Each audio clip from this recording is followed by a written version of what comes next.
Buen día, mi nombre es Karen Lorena Vargas Cala. Me correspondió la congruencia entre el yo real y yo ideal desde la terapia centrada en el cliente. Bueno, empezaremos hablando un poco sobre el título del artículo que elegí, que se llama Carl Roger y la terapia centrada en el cliente.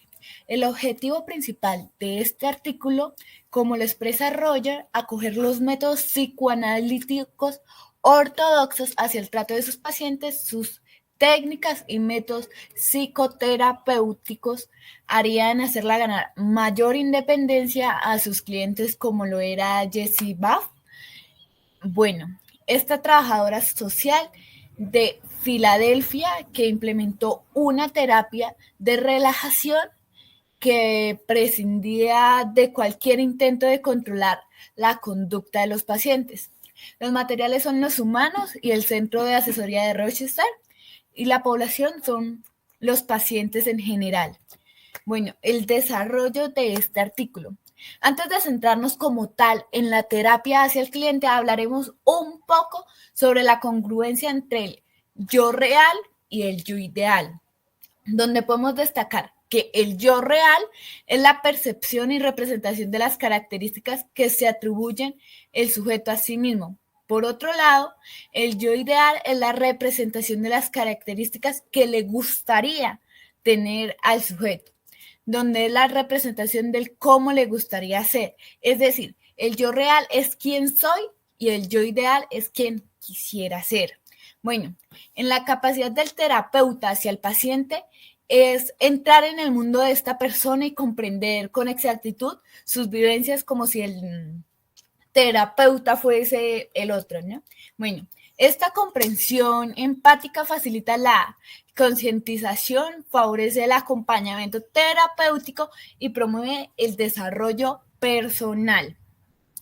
El psicoterapeuta debe aprender a ayudar a las personas a descubrirse como tal, a sí mismas, y no asumir la actitud como tal de experto e imponer su teoría y sus soluciones, dictaminando al paciente cuál debe ser su comportamiento. El paciente es libre en expresiones. Bueno, ahora hablaremos un poco de los resultados que se obtuvieron, que fue que Roger plantea que es el propio paciente quien, dentro de un contexto de interinfluencia con el terapeuta, conoce mejor sus problemas, lo que lastima y lo que le ayudaría a solucionar estos conflictos. Bueno, estas son mis bibliografías y referencias donde en uno podremos encontrar como tal el artículo y el otro un poco sobre el yo real y el yo ideal. Muchas gracias. Cordial saludo, estimado docente y compañeros de curso. Mi nombre es María Fernanda Suárez Sánchez y a continuación les vengo a exponer acerca del sentido de la vida en base a la logoterapia. Logoterapia, ¿qué es? Básicamente es el acompañamiento para personas que sufren de problemas existenciales que surgen ante el cambio de costumbres, la evasión de tradiciones y de los valores, así como una pérdida del sentido o crisis existencial, detectando los síntomas del vacío existencial y despierta en el ser humano la responsabilidad ante sí mismo, ante los demás y ante la vida. El siguiente artículo va a ser en base a la logoterapia en personas que experimentan dolor, sufrimiento y pérdida del sentido de la vida. El objetivo es estudiar a fondo problemáticas motivadas en un profundo deseo y genuino interés, contribuir tanto de manera profiláctica como mediante el ejercicio idóneo y ético de la psicoterapia, particularmente de la logoterapia, a proponer alternativas claras y viables que de manera real y eficaz les permitan a estas personas reorientar y redescubrir el sentido de su vida, designándolas y resaltando el valor de la vida humana. Desarrollo. Uno de los aspectos fundamentales que todo logoterapeuta debe tener presente en el momento de la intervención clínica es que el ayudar a la persona a reorientar el sentido de su vida no debe caer en el error de imponerle sus propias convicciones y sus propios sentidos. Es decir, debe mediante un diálogo respetuoso, empático y amoroso ayudarle a comprender a quien asiste a la consulta que solo él posee la capacidad para discernir cuáles son aquellas experiencias, actividades o actitudes a lo largo de su vida que puede realizar y permitirse asumir responsablemente desde su punto para encontrar de nuevo el sentido existencial de su vida. Resultados. Lo que se busca por medio de la terapia son actitudes esperanzadoras frente a estas situaciones, sin pretender con ello que dichas consideraciones se conviertan en un manual de tratamiento, sino un estilo de vida.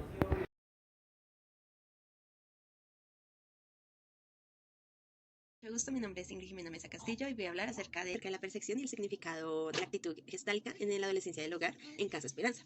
Se hizo una investigación con el objetivo, según Huarachin 2020, el desplazamiento universal de los derechos humanos, la instancia gubernamental y privadas para que realicen el rescate de los chicos y jóvenes en situaciones vulnerables y también de desventaja social. En la situación para que más adelante puedan acogerlos en centros, para que al último tengan a sus derechos y sus cuidados que les corresponde, conjunto a varios adolescentes que se hallan de la edad de 14 a 18 años, que son orientados además de la escolarización, en la capacidad técnica de la inducción de la vida gremina. Entonces van a realizar como una actividad, lo cual les va a fortalecer para que les ayude a volver a sus hogares. Con esto, la vivencia de gestal y las relaciones gestálicas son consideradas como una constante que se explora cada una de las esferas del individuo. En esta forma, las vivencias particulares que los jóvenes logran desarrollar, el trabajo personal y los conjuntos de encuentros en base de la gestálica tienen como la posibilidad de asociarse al estado de movilidad emocional, el cual se hace consciente de sus propias pasibilidad internacional del aislamiento. Los materiales que se utilizaron para esta investigación fueron la medición que se ocurre de las llamadas técnicas dinámicas, en las cuales se sitúa al grupo en un encuentro gestal, el cual es una herramienta por el cual se hacen intervenciones tanto grupales como individuales con el propósito de intervenir en los aspectos de la relación gestálica. Es una herramienta de relajación, de reflexión, de guía, de respiración, de proyectos de gráficos. También es una confrontación al presente y al reconocimiento y la admiración de emociones. También está la silla vacía, que es el reconocimiento de percepciones, el uso de la confirmación constante en el cuaderno terapéutico. También está el cierre de ciclo, las dinámicas, el contacto, la sociodinámica, entre otras. El ejercicio que hacen, ejecutan 2 horas para que cada 2 semanas, durante un lapso de 12 sesiones, lo cual hace para lograr ayuda para la observación, también los relatos, las verbalizaciones, en las recolecciones que redacta la vivencia y en conjuntos focales. La población a la que se va a tratar son una muestra específica puesta en la investigación dinámica. Potencialmente quienes van a participar son las individuales bajo una investigación concreta. La población que se encontró son niños de 12 a 13 años albergados en la Casa Esperanza. Es una fundación de arco iris. El primer encuentro de los círculos están establecidos los inicios del trabajo en el grupo, que se encuentra y se basan en la confidencialidad del cual se trabaja en el conjunto. Respecto al trabajo que todos los miembros del conjunto hagan o juzguen en el trabajo en el proceso del demás miembro del conjunto, el dialogar con el individuo, no sobre o del individuo, es decir, en tercera persona, utilizan afirmaciones en lugar de cuestión o modificación.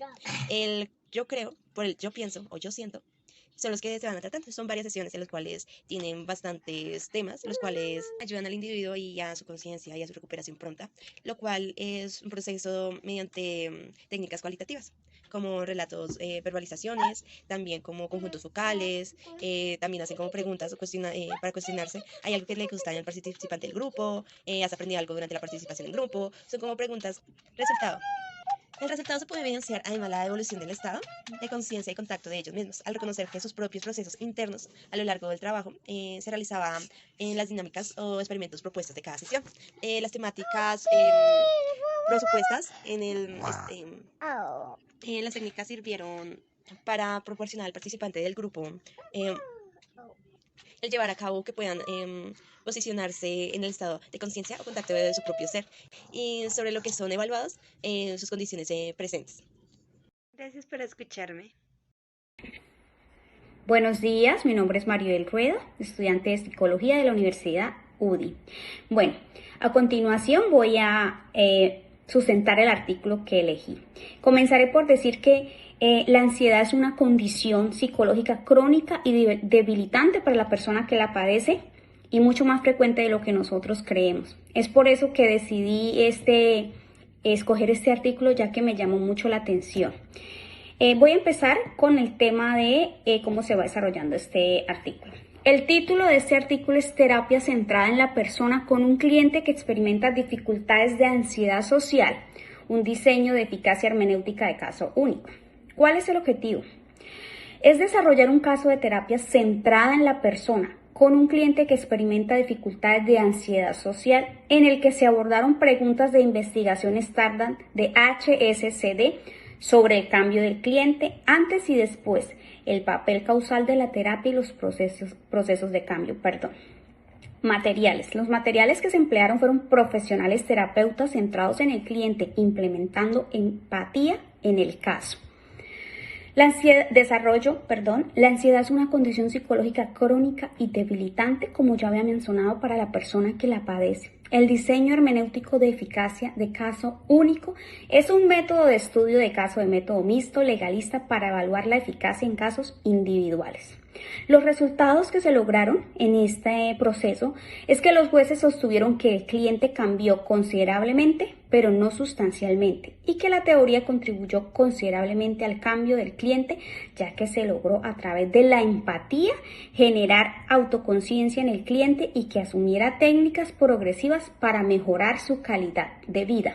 Y aquí donde hablamos de empatía, ese es principalmente donde quiero hacer hincapié, en la empatía, porque la empatía definitivamente me ayuda a poder lograr ese resultado positivo que quiero con un cliente que tiene ansiedad, es un cliente que llega primero que todo con el sistema nervioso alterado, es un cliente que llega con muchas frustraciones, mucho miedo de desenvolverse en ese mundo que lo rodea, en esa sociedad que tiene que enfrentar.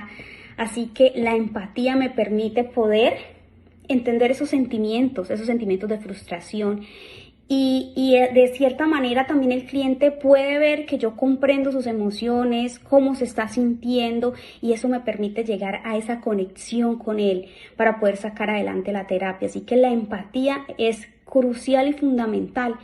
Y no solo en un cliente que esté padeciendo la ansiedad social, sino en muchos otros temas, ya que la empatía es la clave para poder ya tener esa conexión con el cliente y poder trabajar de la mano con él. La terapia centrada en el cliente es un enfoque que se ocupa de las formas en que las personas se perciben a sí mismas conscientemente. Y el propósito de este enfoque humanista es facilitar la búsqueda del camino hacia la autorrealización. Es ayudar a que esa persona busque ese camino de cómo sentirse autorrealizado y lograr todas las metas que tiene en su vida programadas y que lo hacen sentir una persona completa, una persona libre, una persona que en todas las esferas de su vida se siente feliz. Y ese es el enfoque humanista, el que nos ayuda a poder conseguir eso. Muchísimas gracias por su atención.